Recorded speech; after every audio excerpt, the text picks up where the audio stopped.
colocar os pontos nos is. Pontos nos is, com Jorge Silva no Rádio Clube de Angra. É importante saber falar, é importante saber ouvir. Ninguém sabe tudo, que é ouvir a explicação do porquê das coisas serem como são. Colocar os pontos nos is. Pusemos uma vez mais os pontos nos is. No Rádio Clube de Angra. E cá estamos nós, a quinta-feira, 11h18. O Jorge já chegou. Bom dia, Jorge. Bom Bem-vindo dia. mais uma vez. O prometido é de vidro, não é? Às vezes parte. Essa nunca ouvi. Ai, quantas vezes. Costuma dizer-se que o prometido é de vidro, não é? Mas o prometido é de vidro. Às vezes eu conheço muito aquela de as desculpas não se... As desculpas não se pedem, evitam-se. Evitam-se. Eu estou a tentar dizer, já não ir para o final. Uma vez disse ao meu filho, Gustavo, as desculpas não se pedem, que era para eu completar a frase, ele disse, inventam-se. Já gosto dele. Eu nem sei se eu estava a saber o que dizia, mas pronto, inventam. A minha filha tentou dizer isso uma vez, mas em vez e saiu-lhe assim, as desculpas não se pedem, irritam-se. Olha, também gosto dessa. A minha irrita muito uma desculpa quando a gente vê que aquilo é mesmo só isso. Olha, pronto, é uma coisa. Dizer, assumir. Falhei porque me esqueci, falhei. Exatamente. Porque não consegui. Agora não, porque estava doente, fui ao banco e tinha uma pulseira amarela, essas coisas. Mais nada. Mas olha, sabes, as coisas que me fazem lembrar, histórias, uma vez à saída de uma procissão. À saída de uma procissão. Olhas para mim, lembras-te logo de procissões? Eu nunca, assim. Lembrei-me, mas foi por causa das desculpas. Lembro-me por causa das desculpas que vieram a arrebanhar os rapazes para levar os andores e as lanternas e não sei quantos. E eu, naquele dia, eu nunca fui muito disso, ia na procissão, sim senhor, mas do andor e tudo mais, não sei porquê. Não era para aí. Meu pai ia, mas eu nunca me puxou para essas coisas. E vieram a arrebanhar a rapaziada e tal, e um começou, porque eu já não venho para trás, eu vou ficar em casa porque o outro não sei o que, começaram com as desculpas e ele chegou ao pé de mim, puxou-me por um braço, vamos embora, e disse, eu não vou. Mas porquê? É porque eu não quero. Porque eu não quero. É isso mesmo. Os outros todos foram. Mas eu quando disse não vou porque eu não quero, o homem estacou, ficou a olhar para mim, não soube o que é que havia de me dizer. Porque eu disse claramente, não vou, mas não vais porquê? Porque eu não quero. Não é porque vou ficar em casa, porque não venho para trás. É isso. É porque eu não quero. Pronto, acabou. É tão fácil. E ele largou-me da mão e foi-se embora. E pronto. E eu fiz a procissão toda. Fiz a minha. Como quiseste. Como quis. Querias ir sem aquele compromisso. Acho que hoje em dia, quando alguém dá uma desculpa, é meio caminho andado para correr mal. Mais vale dizer logo uma vez. É porque atrás de uma tem de vir outra e outra dá um trabalho. Eu não vou. É porque eu não quero. Pronto. Ora, aí está. Também eu outro dia não fui dar catequese porque adormeci e me esqueci completamente. E agora? Todos à minha espera e eu não estava. E eu disse, olha, quero que façam isto, pelo menos que sirva de exemplo. Eu estou a dizer a verdade, não vim porque me esqueci. Somos e porque humanos, estava Estava cansada, agora, peguei no sono. Podia dizer, estava mal disposta, fui ao hospital, não, foi mesmo assim. Pronto. E depois riram-se bastante de mim e até hoje estou agora com este estigma, não é, catequista? Eu querias ir, não é? Mas agora é tarde. Agora é tarde, Inês é morta. Inês morreu. Coitadinha. Ninguém me disse nada, não fui ao funeral. Nem eu, Inês morreu. Agora é tarde, Inês é morta. Muita gente diz isso, não é? Agora é tarde, Inês é morta. Mas porquê é que se chama a Inês? Quem é Inês, coitadinha? Porquê é que é tarde? Porquê é que ela morreu? Foi a autópsia? O que é que se passou? Isto era uma história muito bonita. O que é que se passou? Agora é tarde, Inês é morta. É uma expressão que se usa, se calhar já não muito vulgar, mas ainda se ouve de vez em quando. Significa já não adianta, não é? Que agora já não vale a pena. Agora é tarde, Inês é morta. Ou seja, agora já não vale a pena, já morreu. Já é tarde. Ora, isto vem da história dos nossos reis e das nossas rainhas e das amantes deles. Pois. Principalmente das amantes deles. O rei Dom Pedro I de Portugal ficou famoso por várias razões. Ficou conhecido por o cruel, também ficou conhecido como o justiceiro, porque as suas ações na sequência do Agora é tarde, Inês é morta sobrepuseram-se ao grande amor de Pedro e Inês. Se não fosse isso, eu acho que Dom Pedro ficaria como Dom Pedro o apaixonado. Sim. Ou coisa que o valha. Então, vamos lá contar isto a história de Portugal e a expressão que é originada por aí. Naquele tempo, estamos a falar no século XIV, os casamentos entre famílias reais eram, como ainda são, de certo modo, arranjados, não é?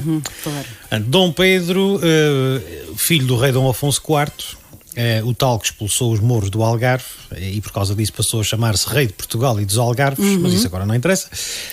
Dom Pedro foi para casar com Dona Constança, uma fidalga castelhana. Lá está, Portugal e Espanha. E pronto, muito bem, é para casar, e sim senhor. Dona Constança, quando vem de Espanha para Portugal para ser a esposa do futuro rei, não é? A futura rainha de Portugal, por arrastamento, traz consigo as chamadas damas de companhia. Portanto, a coitadinha vinha para um país estranho e havia as damas de companhia. Com ela vieram outras senhoras espanholas para lhe fazer companhia. Lá está. Entre elas, uma fidalga galega chamada Inês de Castro. Ora, segundo reza a lenda, Dona Inês era muito bonita. Tão bonita que quando Pedro a viu, Constança passou para o segundo plano. Mas Constança é que era, e portanto com Constança se casou, e com Constança surgiram os primeiros potenciais herdeiros do trono de Portugal. Só que o romance de Pedro e Inês acontecia pela calada, como acontecia tantas vezes naquele tempo com, se fosse só naquele tempo, os reis. Sim, estava a pensar nos reis, não estava a pensar nos plebeus atuais. Mas quando Dona Constança morre, a dar à luz mais um filho, fica o caminho aberto para que o romance entre Pedro e Inês seja assumido de forma aberta. Ora, o certo é que, por entre portas e travessas e pormenores da história que agora não são para aqui chamados, Dona Inês é considerada pelos conselheiros do rei Dom Afonso IV como uma ameaça à soberania nacional, porque os irmãos dela eram muito cozidos com o rei de Espanha, portanto, os castelhanos, e os portugueses nunca se deram lá muito bem, e vai daí convenceram o rei de que Inês, casando com Dom Pedro, que seria ela uma grande ameaça à segurança nacional, e o melhor era matá-la. E Camões imortalizou esta história nos Lusíadas, por isso ela ficou tão conhecida, e a páginas tantas diz-se que o velho pai sisudo, Dom Afonso IV, tirar Inês ao mundo determina. Uma maneira muito, muito suave de dizer que mandou matar Inês. Tirar Inês ao mundo determina. Aproveitando-se de uma ausência de Dom Pedro. Quando Dom Pedro voltou, já encontrou os restos mortais da sua amada. Ora, agora é tarde, Inês é morta. Portanto, agora já não há nada a fazer. Agora é tarde, Inês é morta. Mas Dom Pedro fez foi muito, não é? Dom Pedro depois, quando assumiu o trono, primeiro pegou-se com o pai, à boa maneira portuguesa. A mãe lá acalmou as coisas, mas quando Pedro subiu ao trono não descansou enquanto não teve nas suas mãos, literalmente, ao que parece, o coração dos assassinos de Inês de Castro. Quem já visitou o Mosteiro de Alcobaça viu certamente no transepto da igreja, ou seja, os braços da cruz em frente ao altar, estão lá os túmulos de Pedro e Inês. Portanto, a história diz, a lenda criada à volta disto, diz que os túmulos foram colocados frente a frente para que no dia do juízo final, quando os mortos se levantarem das suas campas, a primeira coisa que eles vão de ver será um ao outro. Portanto, é uma história de amor que perdurou para a eternidade. E deu origem à expressão, agora é tarde, Inês é morta. Portanto, Inês já morreu, agora já não há nada a fazer. Não há nada a fazer. E, sim, senhor. E pronto. Foi esta a expressão, mas há outras. Há outras.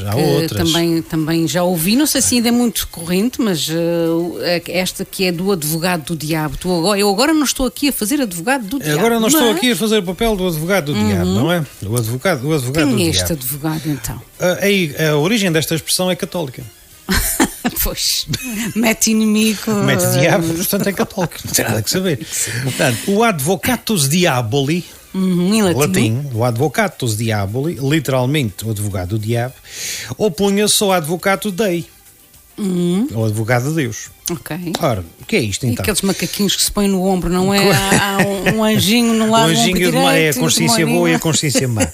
O advogado do diabo era o papel, muitas vezes ingrato, que tinha de ser assumido por alguém do Vaticano, quando se iniciava, por um lado, o processo de beatificação ou canonização até de alguém, ou seja, o processo para tornar alguém, para santificar alguém. A Igreja Católica designava uma pessoa para vasculhar a vida dessa pessoa, portanto, a verdadeira identidade, a verdadeira santidade do candidato, procurando descobrir algum defeito, algum piafo, como se falou a semana passada, não é? Alguma falha nesse processo, alguma coisa que impedisse que essa pessoa fosse elevada a beato ou a santo. Essa função era exercida pelo chamado advogado do diabo, o advocatus Dei. Advocatus Diaboli, que contrapunha o tal do defensor, que era o advocatus Dei, ou seja, o advogado de Deus, que era, no fundo, o advogado de defesa, o advogado de acusação. Ora, está. Pronto. Essa função, ao longo do tempo, acabou por desaparecer. Já não existe da mesma forma, mas a expressão ficou. E então hoje designa uma pessoa que defende uma tese, defende uma opinião contra a qual os outros se manifestam, de certo modo. Ou então o defensor de pontos de vista que aparentemente são indefensáveis. Por isso é que às vezes usa a expressão: olha, eu não quero ser advogado do diabo, portanto há toda a gente contra. Exatamente. Eu não quero ser advogado do diabo, mas se calhar trazia para aqui uma opinião lá e diferente. Já pensaram neste pormenor e tal, e de repente pode mudar. Ajuda até, não é? Ter as várias opiniões, sem dúvida. Portanto, o advogado do diabo, porque é que se chamava advogado do diabo? Porque, no fundo, vamos lá ver, o advogado do diabo ia argumentar que o santinho não seria tão santo assim. Senhora, está. E, portanto, era o papel do diabo, era arranjar defeitos. Mas isso ajuda no processo, qualquer um que seja, ver os dois lados da questão. Ajuda, aliás, há quem diga, no que diz respeito, já que falamos aqui de uma questão católica, não é? Cada vez que a Igreja é atacada, sai mais forte, porque arranja uma nova forma de se defender. Portanto, há um bocado esta ideia de que, e isto extrapolando é fácil, uma pessoa atacada defendendo-se e defendendo-se bem, saindo vencedor, acaba por sair mais forte. Desse episódio, portanto, quando alguém se defende e sai vencedor, essa pessoa acabou por sair mais forte. E mais preparada para novos embates. Preparada para novos advogados do diabo. Aplica-se a pessoas e a instituições. Falar em instituições, estamos a ouvir o Pontos nos Is no Rádio Clube de Angra, estamos a ouvir na Rádio Clube de Angra, afinal andamos aqui alguns essa é uma daquelas coisas que fazem confusão. Estamos a ouvir o Rádio Clube de Angra ou estamos a ouvir a Rádio Clube de Angra? É porque, de facto, há aqui uma confusão, porque quando eu estou a ouvir, por exemplo, somos parceiros da Rádio Renascença, não é? Daqui a pouco há a Bola Branca, estamos a ouvir a Rádio Renascença. Não é? E depois temos a Rádio XYZ, mas aqui Atlântida. É o rádio. Porquê? Por causa da palavra clube. Porque esta instituição chama-se Rádio Clube de Angra.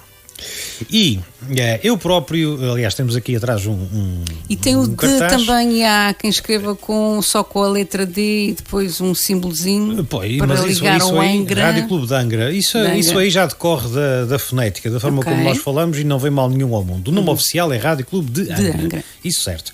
E nos primeiros estatutos do Rádio Clube está tal como está escrito nos cartazes, só com B. Clube. Não tem lá o E.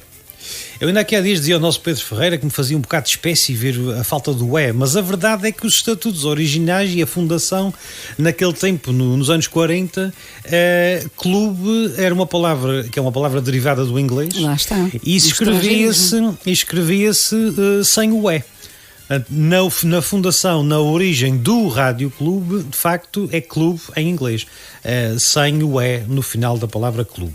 Ora, mas porquê o Rádio Clube e porque não a Rádio Clube? É por causa da palavra clube, porque isto é um clube de rádio. Portanto, este é um clube, e clube será intrinsecamente masculino, da mesma forma que nós temos na Terceira, por exemplo, o Terceira Automóvel Clube. Ninguém vai para a Terceira Automóvel Clube, e está lá o Terceira que é feminino. Portanto, é o Terceiro Automóvel Clube, é o Rádio Clube de Angra, apesar de estar rádio, que costuma dizer-se a rádio. Mas repara como a palavra rádio é tão versátil. Nós dizemos vou ouvir a rádio. Exatamente. Numa forma genérica, não é? Eu vou ouvir a rádio. Não estou a dizer que rádio é. Significa que é o ato de ouvir rádio. Eu vou ouvir a rádio. E depois liga o rádio. O aparelho. Portanto, toda a gente entende que num contexto é feminino, no outro é masculino. A palavra depois é uniforme. Rádio, o rádio, a rádio. Neste caso é o Rádio Clube de Angra. E por arrastamento, também há quem diga que é na Rádio Clube. Não, é no Rádio Clube de Angra, porque esta instituição é um clube e isso sobrepõe o masculino do clube ao feminino aparente da palavra rádio. Portanto, vamos ouvir o Rádio Clube de Angra e eu tenho muito prazer em estar semanalmente no Rádio Clube de Angra. E é uma delícia ouvir-te, Jorge. Muito obrigada mais uma vez. De hoje a 8 dias estaremos cá e traremos novas palavras. Até já para tem a aqui semana. algumas até para a semana. Continuação Temos de bom encomendas, trabalho. hein? Temos algumas. Que bom.